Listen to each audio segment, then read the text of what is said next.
are headed off to our neighbors here in Florida, Sanctuary Healthcare. You may know them. We have Dr. Evan Peskin and Dr. Edith Gorecki. They are the co-founder and CFO and the Chief Research Officer, respectively. Please give them a warm welcome to the stage. Thanks, brother.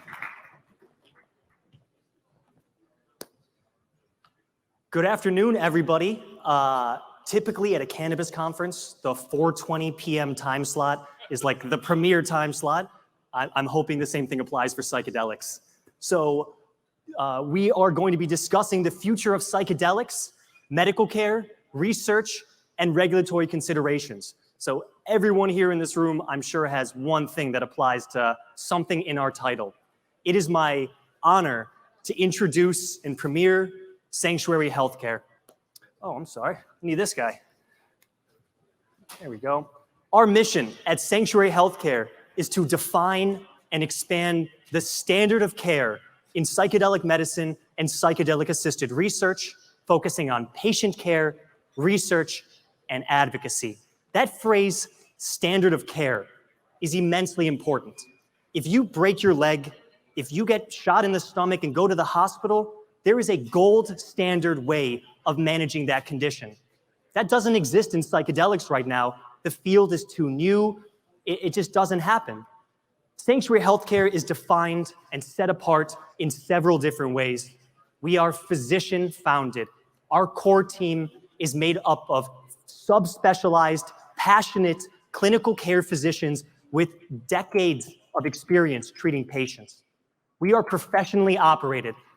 Our back office team consists of incredible individuals with long histories of startups and entrepreneurial ventures in a variety of markets, especially medicine.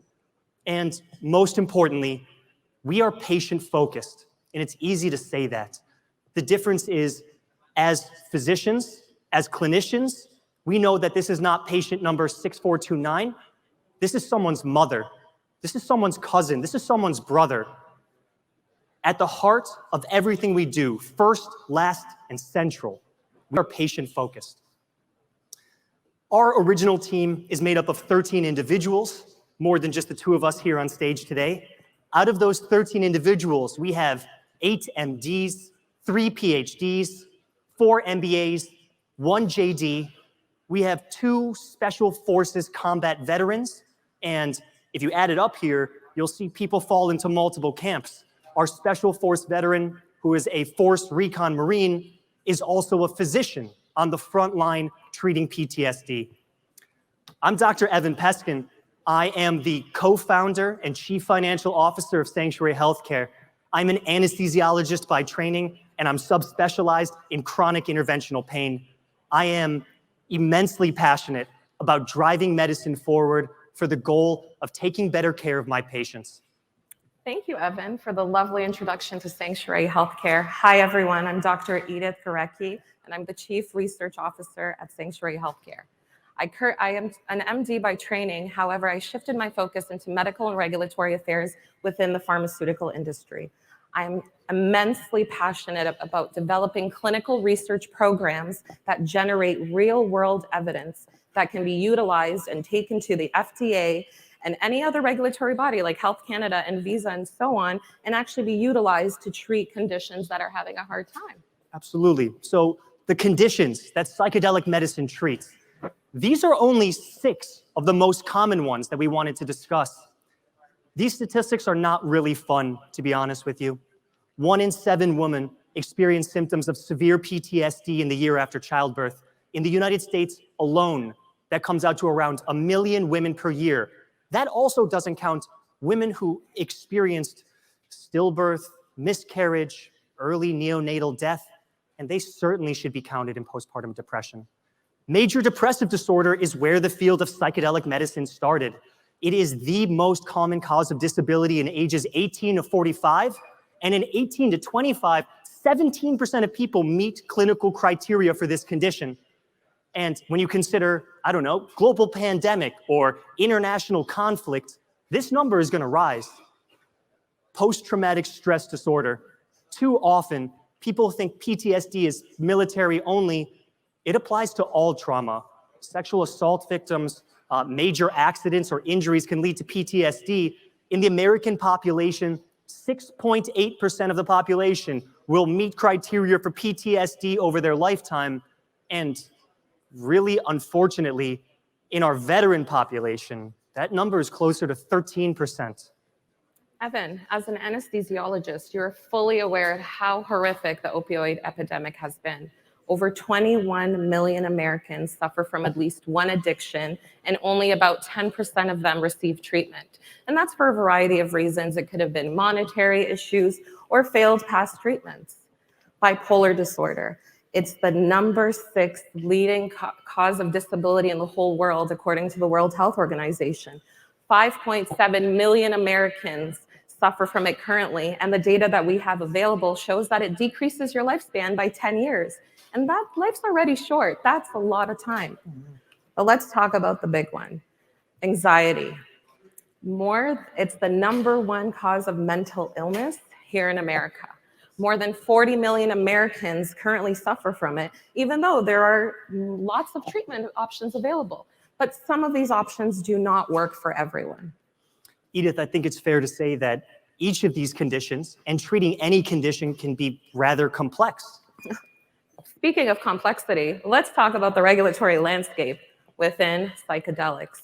Behind me is a whole list of considerations that need to be considered, but I'm just going to focus on 3 of the most interesting.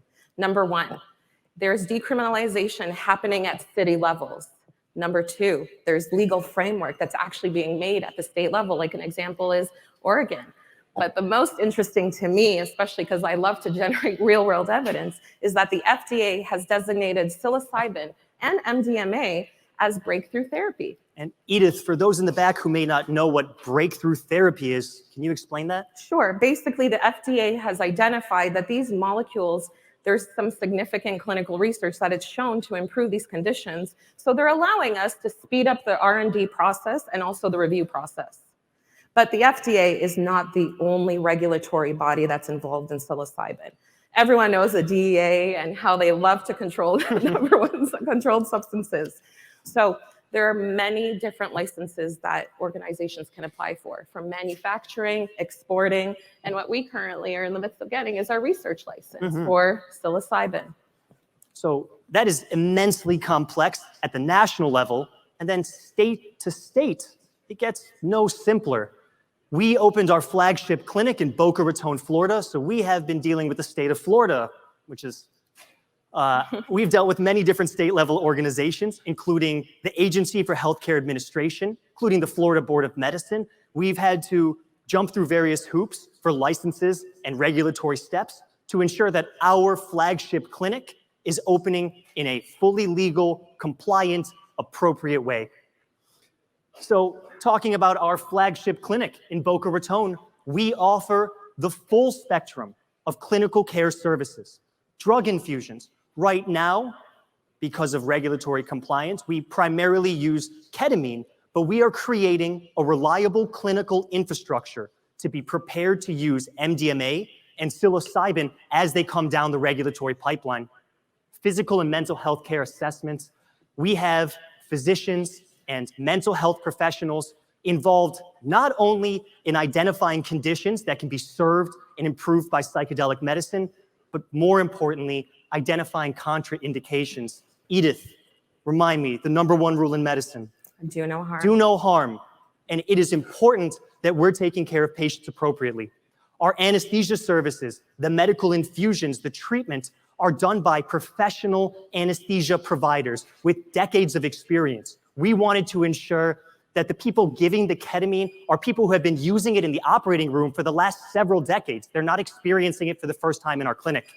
Psychotherapy services, mental health care is a huge aspect in psychedelic medicine.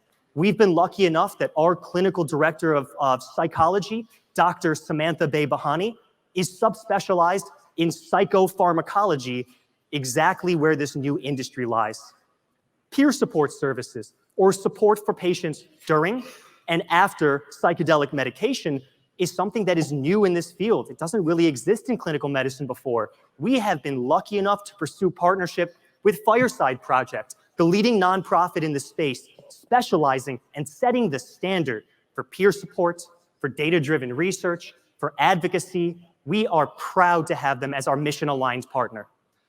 Integration, or the internalization of the information or knowledge gained during psychedelic therapy, and the ability to use it and apply it in daily life. There is no integration if you're going for a dental cleaning or a colonoscopy. This is a brand new consideration in a field of medicine. And then clinical research recruitment. By building clinical research in at the ground floor, we have made sure that we hold ourselves accountable to constantly improving, reviewing, and bettering our own services. And research is at the heart of what we do, Edith. Our corporate services do include clinical care, as well as a deep passion for advocacy of communities in need. But research, I think, is what we'd love to hear about. Here at Sanctuary Healthcare, we have the Research Institute. At the Research Institute, we are currently running studies with IV ketamine, and we plan to expand. However, it's not just for our physicians to just explore their passions and look for new medications that can help our patients. We are open to working with organizations to collaborate, to continue to generate this real-world evidence that can then be taken to these regulatory bodies. That's the heart of what we're trying to do, help our patients. And one thing that really, really sets us apart is we are positioned as a cooperative group in the pharmaceutical industry where we can collaborate with big pharma to see if there's any synergies with our medications. Absolutely. So that's about what we can do. Why don't you tell everyone what we are doing?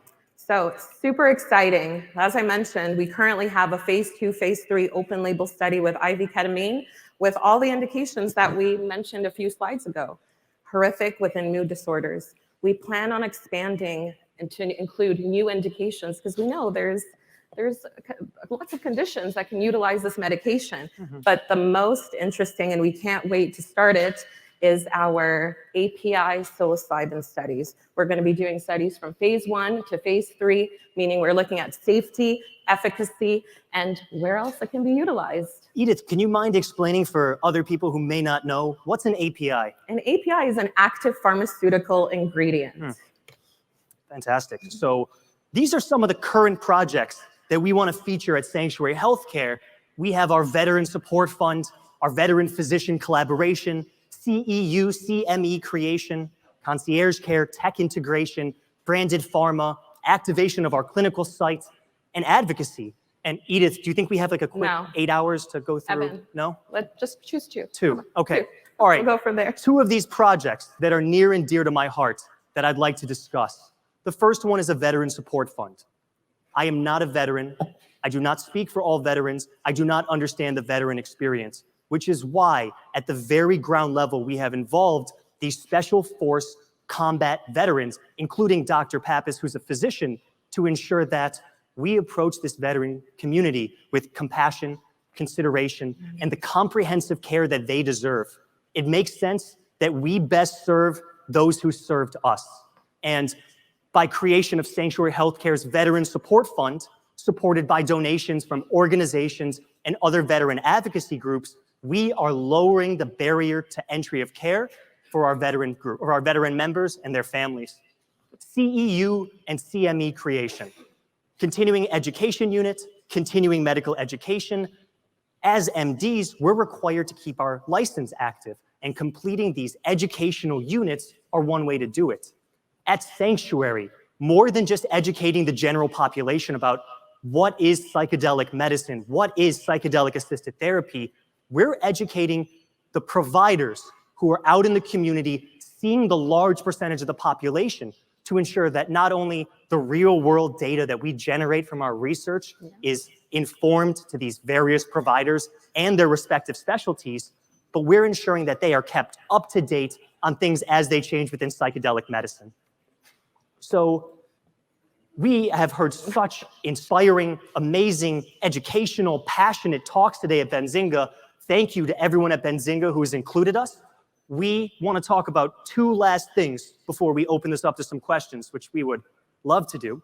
Sure. First thing is that we are looking for mission-aligned partners to stand beside as we face forward into the future of medicine, as well as all of these inspiring pharmaceutical companies with their respective products, APIs, chemical formulations. We will be your professional partners standing behind you to ensure that the research is done correctly and safely, patients are taken care of, and we have an expert who is more than competent in navigating any regulatory environment in a variety of countries. And number two, this is immensely important to me, is that as this field grows, we have the potential to do immense good. We have the potential to change lives for people who are suffering a variety of really difficult conditions, impairing quality of life, impairing happiness with their loved ones, impairing ability to function academically, at work, at home. Yep. It's our responsibility to, if we're joining this psychedelic medicine industry, to lead the way and define this standard of care. And 100%. Again, we just want to reiterate, clinical research is very important.